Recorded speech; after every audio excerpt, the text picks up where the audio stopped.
Boy, what a miss for the non-farm payroll number. I was not expecting it to be this bad. The survey of economists that they like to ask ahead of these numbers coming out, on average, expected about 1 million in new jobs added in the month of April. And so that means that there were some people who, maybe fell a bit under 1 million. Maybe they thought, oh, maybe only 700,000 or so. There also were people who thought that there would be over 1 million added. And I don't have the exact what the high and the low estimates were. I should have looked that up. But needless to say, they were all wrong, even the lowest estimate, because 266,000 ended up being the actual number. It was a number so terrible and so low that Steve Leisman, he was hesitating to even say it on air. It was so horrible. He thought, oh my gosh, I can't say this. The stock market will hate it.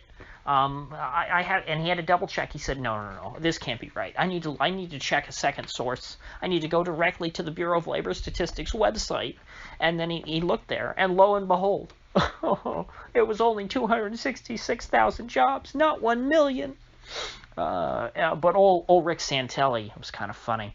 When the camera panned to him, he just held up a sheet of paper and he wrote 266,000 on it, and he went off, on his little tangent, like it was totally unsurprising, which it shouldn't have been surprising to somebody like Rick Santelli. It really just shows you how dumb whoever these economists were who were being surveyed, and the other folks at CNBC, the Steve Leismans of the world, just how clueless they are.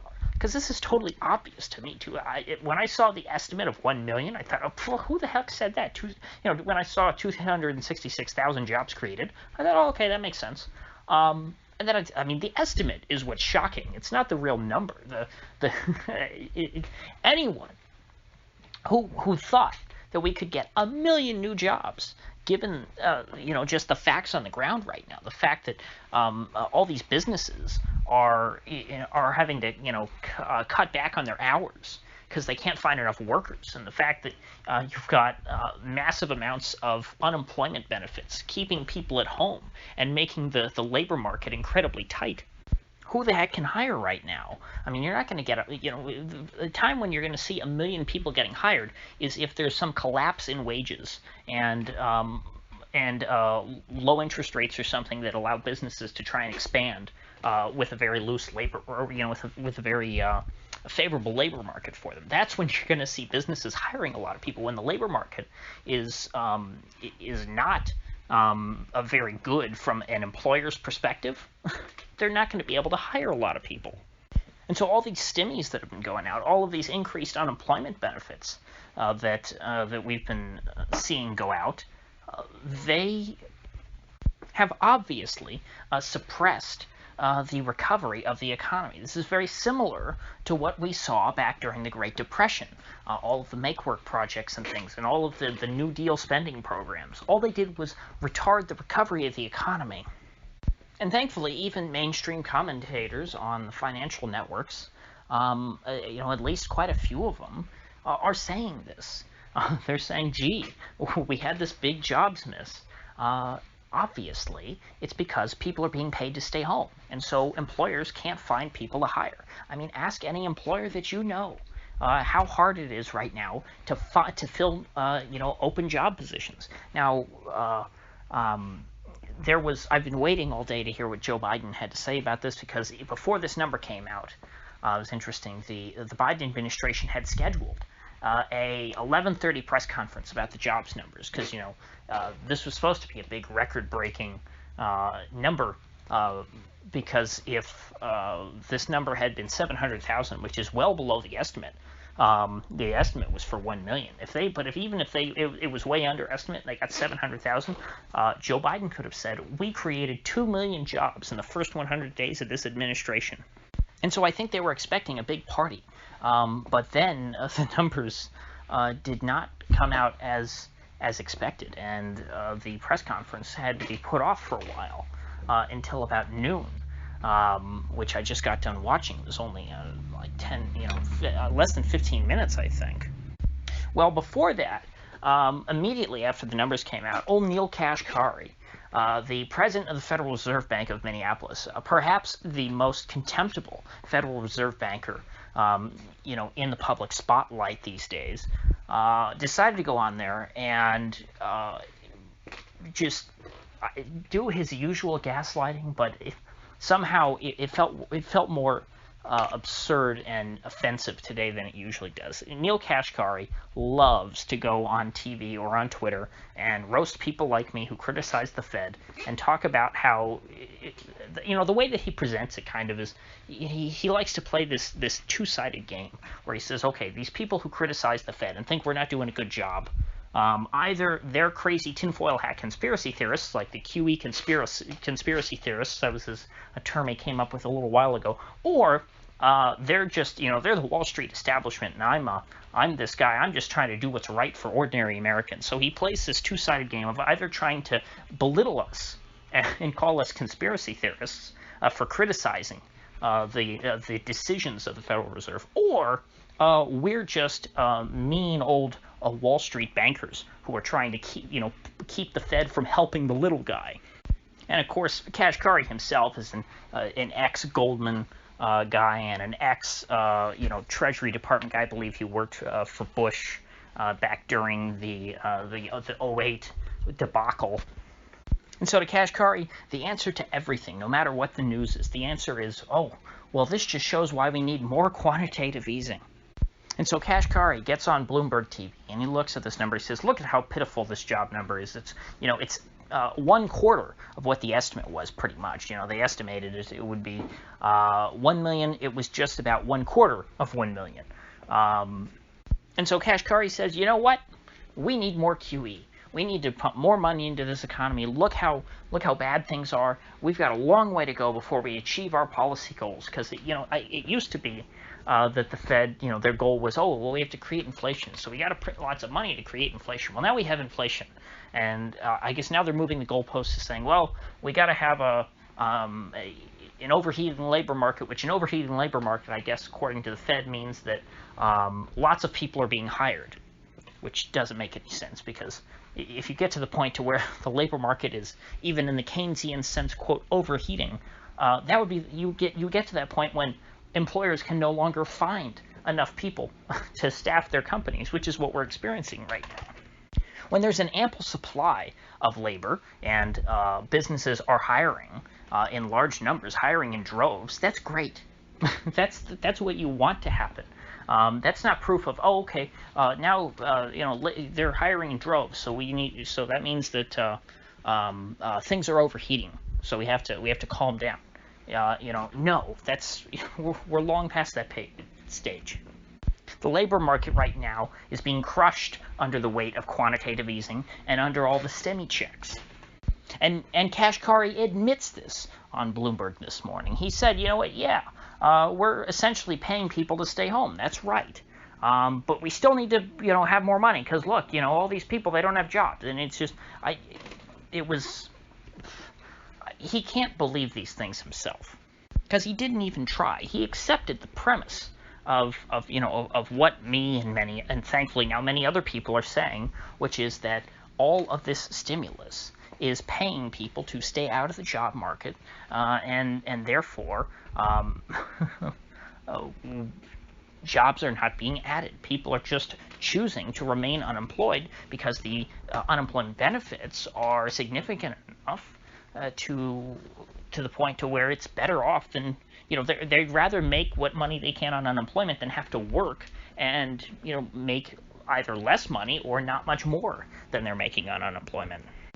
And so Kashkari looks at all this lack of jobs being created, and he says, you know what? All my Wall Street friends, and believe me, I have lots of Wall Street friends, and we know you do, Kashkari. You're a Fed president. You are Wall Street. Congratulations. He's talking like, these guys on Wall Street, they all want me to raise interest rates and start tapering QE, and they think, oh my gosh, you're crazy printing all this money, and they just keep complaining. What guys on Wall Street are complaining about the Fed giving them free money? Because again, as Kashkari also admits in this interview, what QE is doing, the main effect is to prop up real estate and financial markets. Well, who benefits from that more than Wall Street? Nobody. They're the ones, they are the financial markets. And so if QE is propping up financial markets, you're propping up Wall Street. So all your friends on Wall Street are not begging you to taper QE or, to let alone raise interest rates. And so don't give us this garbage about how really QE is for the people. That's why, we print lots of money to keep people, on the couch and to keep stock prices high. Unless what Kashkari means is that he wants to pay people to stay home so that they can, just buy SPY call options on Robinhood all day, and that's how they make their money. If that's the case, then he could make, he can, I think, pretty credibly say that the whole point of QE is to help out these ordinary folks, and that we have to pay them to stay out of work and keep paying them high unemployment benefits so that they have more time to spend on Robinhood. So that's how this news essentially started out. We heard all that. I guess by around 9:30, I had read what Kashkari had been saying. But old Uncle Joe, we had to wait until noon to hear what he had to say. And I think that if you're an ordinary person watching this, I think that Joe Biden did a good job, politically speaking. He came across well. He sounded reasoned. He didn't stumble over himself and fall flat on his face. He was clearly reading from a teleprompter, but he did it well enough. Read it kind of naturally, although his eyes have that weird, they kind of glaze over and look a little, it kind of looks dead in his eyes. But other than that, did a fine job reading his script.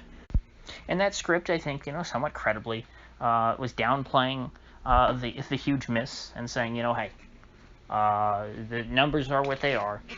Nobody expected everything to come back in, a single month. The whole world doesn't hinge on a single month.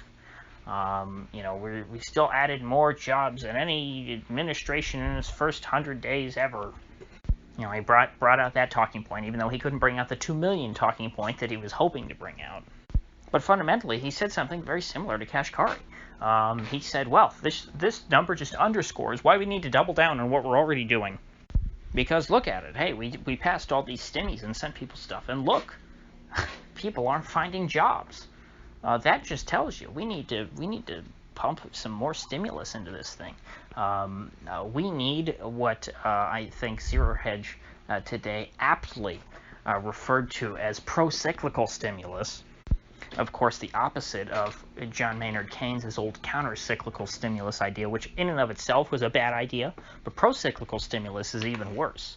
The idea of counter-cyclical stimulus is that, well, when unemployment rises, the government should, spend some money into the economy, and that will, sort of spur economic activity, and then businesses will hire people, and then people will get their jobs back and such.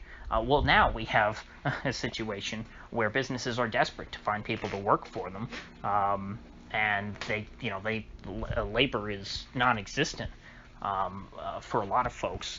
And so, in response to that, the Biden administration, Neil Kashkari, wants to stimulate to make that problem even worse.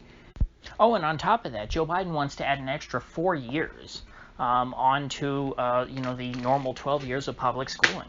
He says, well, we need 2 years of pre-K, and then, well, I guess it's 13 years if you count kindergarten of public schooling. You need 2 years of pre-K and then 2 years of community college, an extra 2 years of high school, essentially. So they want to keep people out of the labor force and of course, devalue the degrees of anyone who does, who has been to college or whatever. Keep people out of the labor force now until they're 20 at the very least.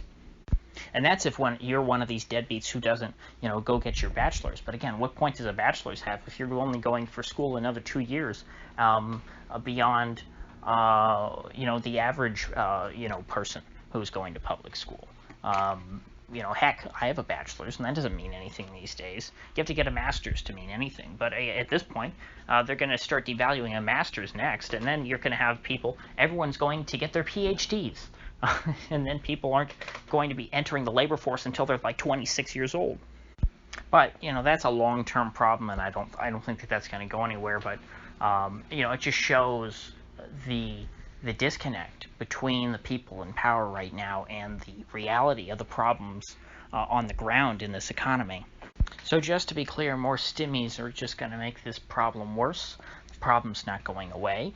The only way for it to go away would be if things are allowed. Well, I mean, there's a lot that has to happen. I won't get into that right now. What we would need for this economy to actually heal. But again, in the most immediate sense, if you want companies to hire people, you need people to want to go out and to work. You need to stop paying them just to stay home. You can't pay, it's one thing to have benefits for people who are unemployed and can't find work because you want to be a compassionate government or something like that. It's another thing to directly impede the function of the domestic economy by going around employers and competing with them for labor and offering people, hey, you can make you can make X amount of dollars working for this guy, or you can make the same amount of money doing nothing all day. What are you going to pick? And meanwhile, the less people that are working, the less goods are produced, and therefore all this money that's being printed to hand out to these people to do nothing, they're just going to have, it's just going to be more and more money chasing, again, fewer and fewer goods, as the old saying goes. There will be less things being produced. Of course, our massive trade deficits will help cushion some of this, but anything that involves the domestic economy in North America is going to see big inflation in the future. We're already seeing that. Inflation is here. People know that it's here, and it's going to keep getting worse as long as the federal government and the Federal Reserve continues to agitate this problem. That is the real story behind the non-farm payroll report for April. This 266,000 job increase in jobs. It just shows that the output of the economy is slowing down. The production side is slowing down, but the consumption side is ramping up. So, with that said, I'll leave things there.